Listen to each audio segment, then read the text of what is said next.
Scandale à Barcelone, le club qui incarnait jadis la justice, l'engagement humanitaire et les valeurs universelles semble aujourd'hui avoir pris un tournant inquiétant.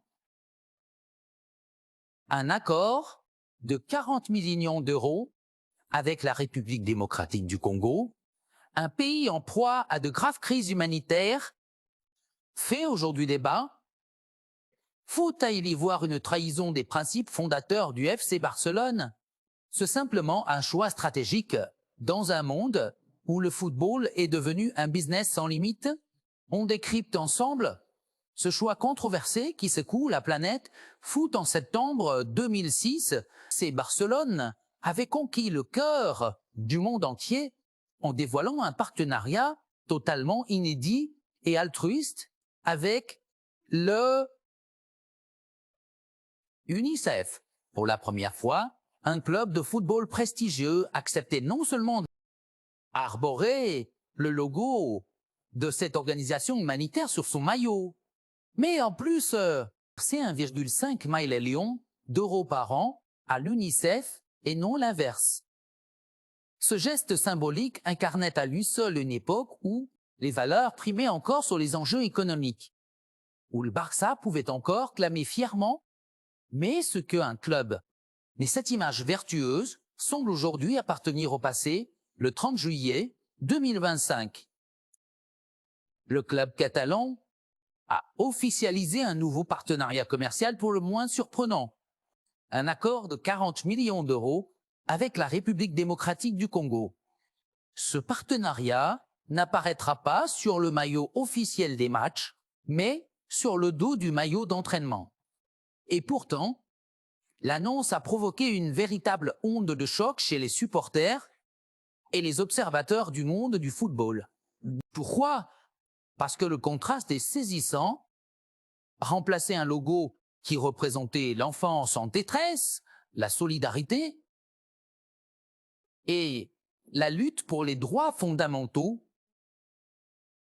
par celui d'un État accusé de violations graves des droits de l'homme, impliqué dans des conflits armés, gangrénés par la corruption, malgré son incroyable richesse en ressources naturelles. Comment un pays, classé parmi les plus pauvres au monde, peut-il investir 40 millions d'euros dans une opération d'image? D'où provient réellement cet argent? Quels intérêts cherche Théa à servir? Et surtout, à quel prix?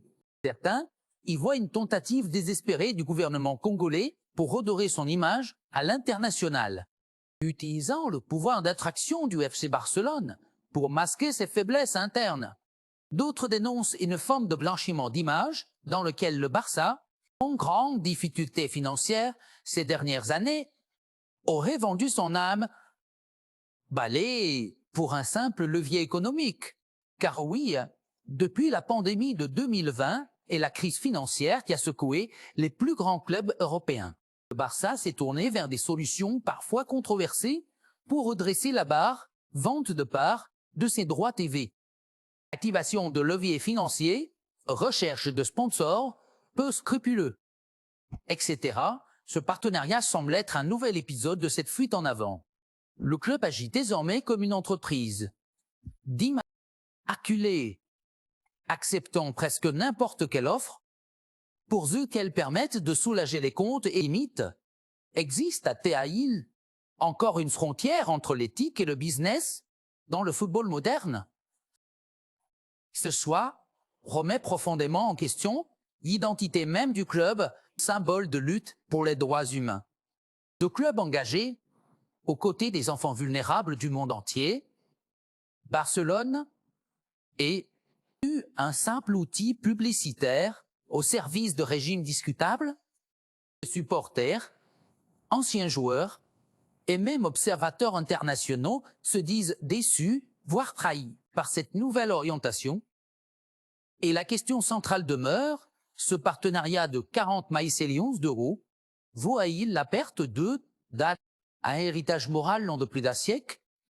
Le FC Barcelone est peut-être à un tournant, celui où les choix économiques à court terme écrasent les engagements éthiques. Et vous, Pensez à vous que le Barça a vendu ses valeurs pour de l'argent? Le débat est lancé,